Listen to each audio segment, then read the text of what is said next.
Concussion? Yeah. Mate, I've had a few over the years, like since I was a kid. Like I had when I was like a little kid, I remember I knocked myself out like a couple times.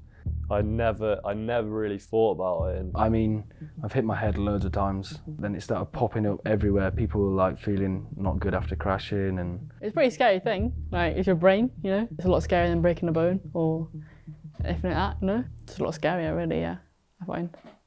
Each night I pray, I don't wake up. I give my love to which you could. Each night I pray, I don't wake up. I give my love to which you could.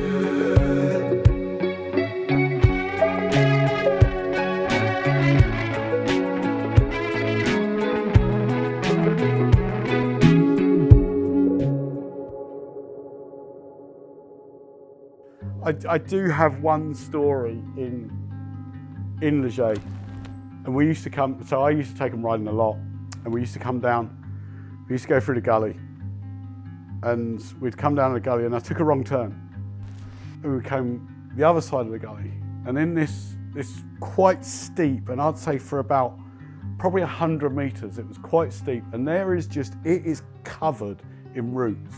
And I don't just mean roots that are sticking out that you can just ride over. We're talking the ones where you go, done, as you're trying to get over them. So I'd ridden down, and Tahnée's ridden down. You just kind of, if you hit the right speed, you can just kind of pop over the top of them. And Kaos is up the top, literally crying his eyes out, saying that he can't do this, getting off his bike. And Tahnée must have got this off of me, which is horrific.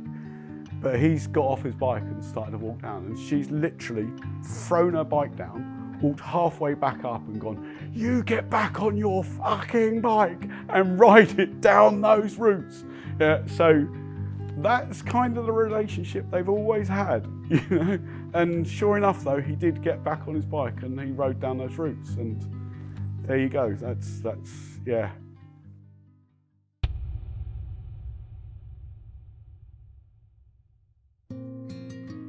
Seeing when she'd come out and it would look like coming out of a dark room and stuff like that. And I don't know, I just looked hard. I actually wasn't around at the time, but yeah, she told me that she didn't feel right, and it actually got worse like 5 days after. She felt okay a few days after, and then like 5 days after she went into this deep dark hole and yeah, didn't come out for a long time. Yeah, all my symptoms came flooding back. I felt super uneasy, super anxious, double vision, felt a bit sick. Anyway, I didn't really think much of it. There's not much about concussions. I've never really looked into it because I've never had one myself.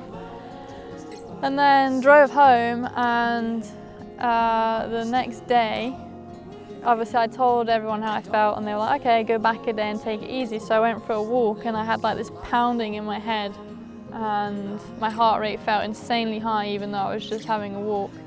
So came back from that, and I just like collapsed into bed, and then for like three days it was just pure hell.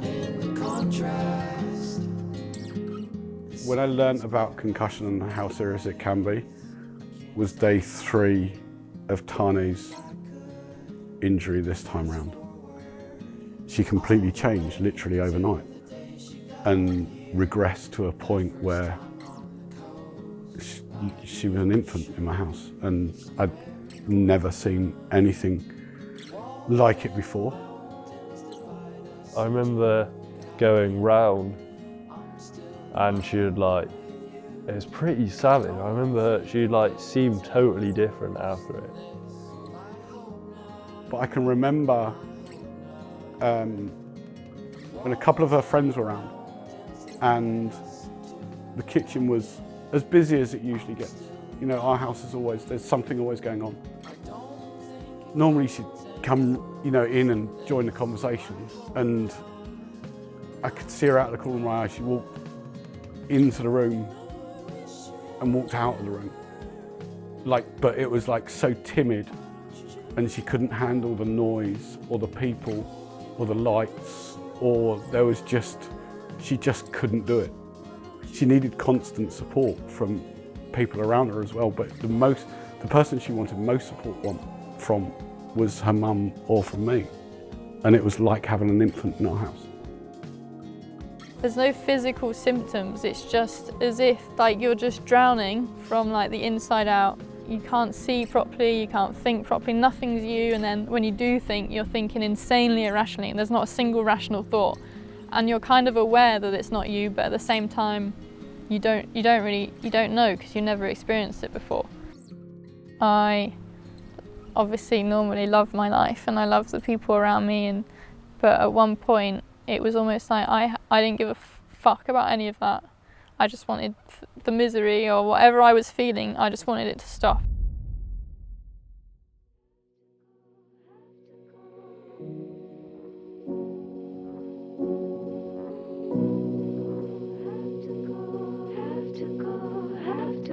The end of the world at the palm of my hand. When it all goes to hell, will you still be my friend? I couldn't move, like I was so, it sounds so dramatic now, but it's insane, like it consumes you, like it's mad how much it can change you and how much it messes with your brain, obviously. If you can't come with me, I'll understand. So I was so scared, I had no idea how long it was going to last, what the fuck was going on. I know that I'm going to have conversations on the phones with people who want their racer to be okay, but that racer's my daughter. It was hard, like, don't know, yeah, looking at your sister and it being someone completely different. Like, she was completely different for a bit and then she wasn't herself. It's one of the toughest things we've been through. As a, not just as a team, as a family as well. And it annoys me so much because it's literally just a bike race, but I just feel like It's not though, is it? It's not just a bike we race. put so much into it. We have put so much into it, but that doesn't matter. It's all been for the good. It's turned you into the human being you are now. I think that's one amazing person, an inspiration to others.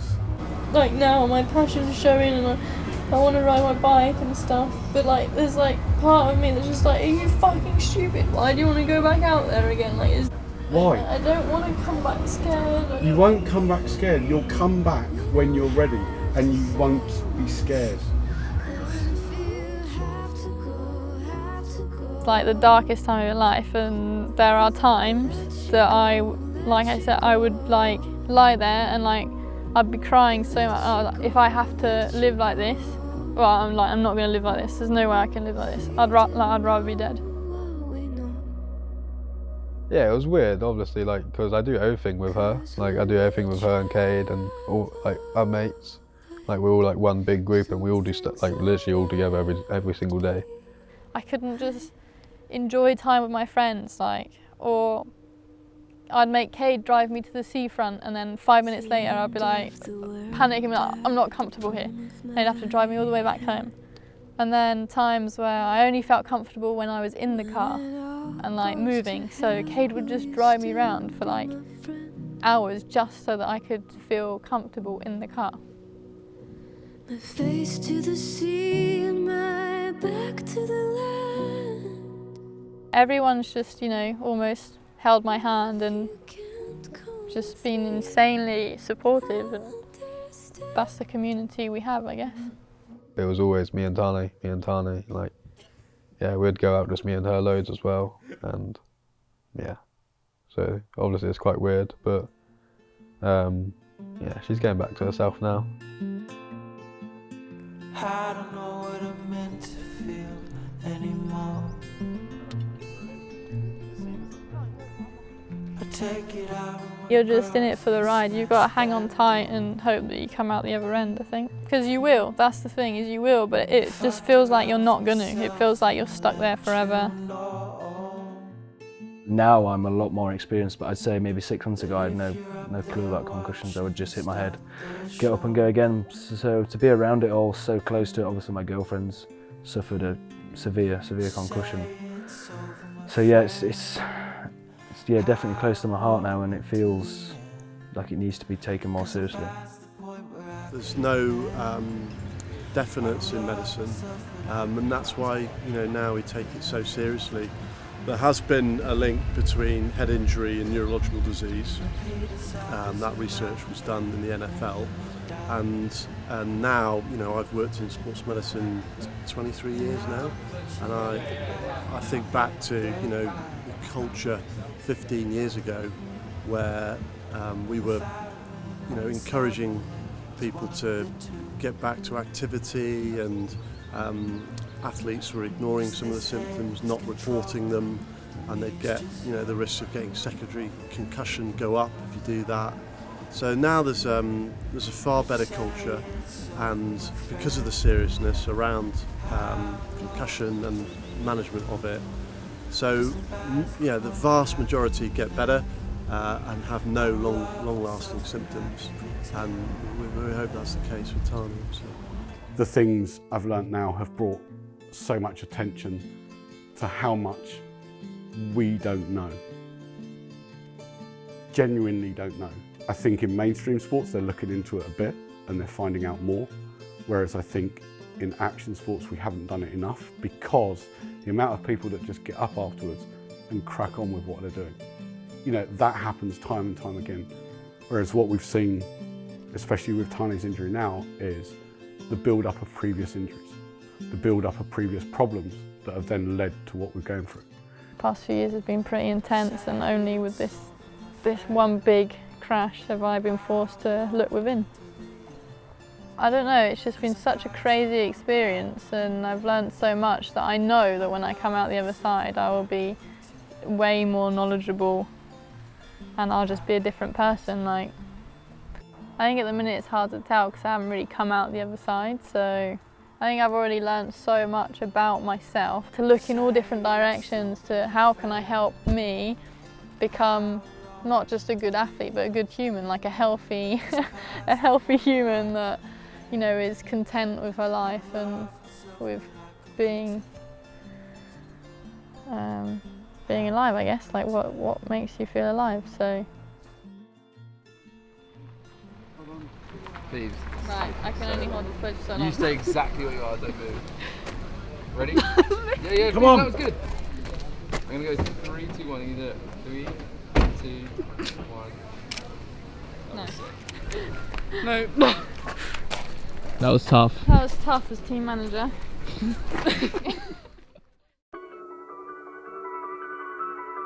I guess when I'm in the team, Tahnée's quite a big person.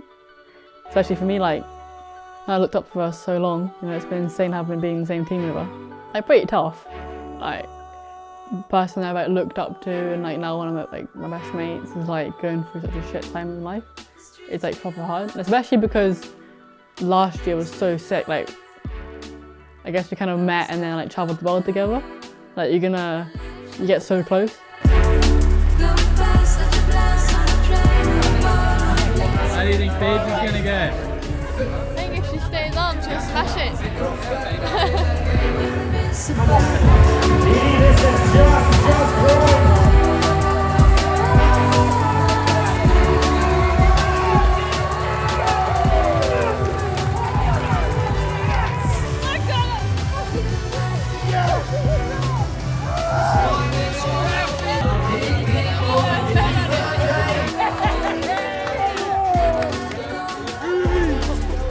I can't believe it happened.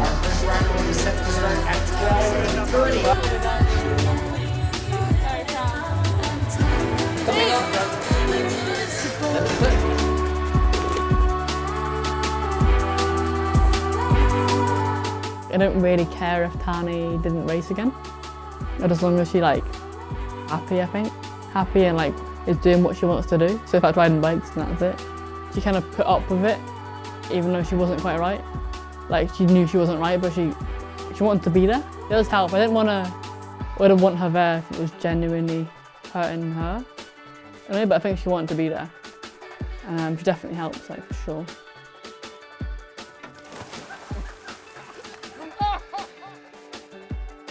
Well, last night I had a dream that I was racing and that we just turned that round. The night before though, I had a dream that I smashed my head in again. But apparently that's good because apparently it's my brain getting over it or something. And then last night I had a dream that I went back racing randomly. It wasn't planned.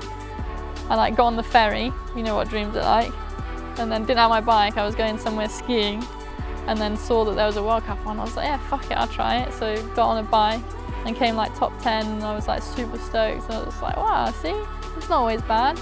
Now I feel like it's coming back. I'm starting to dream about it again and apparently that's good news, so yeah.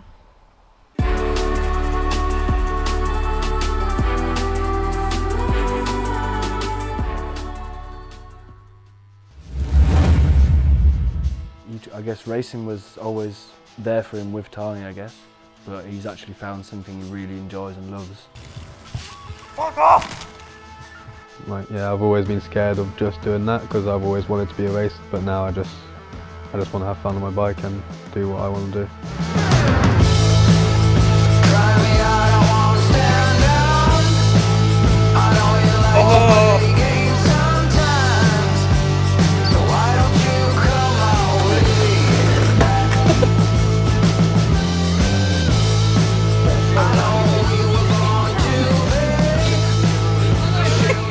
Tahnée, how do you feel about your TS57 launch? I'm so stoked. So stoked. I don't believe you.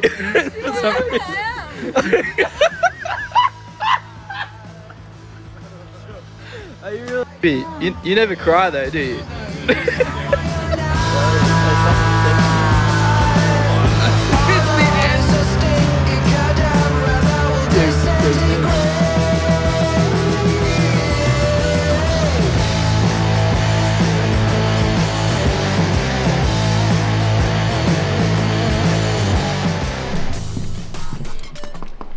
You guys are still here? Well, I may as well tell you about this bad thing. This is the custom Howie Roll Canyon Spectral CS7. It's a medium, it's pink, and it's insane. To win this beast, all you have to do is subscribe to the Canyon YouTube channel and comment under any of the Howie Roll episodes. Entries close on the 20th of January 2023 and you only have the chance to enter once. And the full terms and conditions, they're just below. And by the way, if you guys don't enter, I'll happily keep it. You're right. Yeah.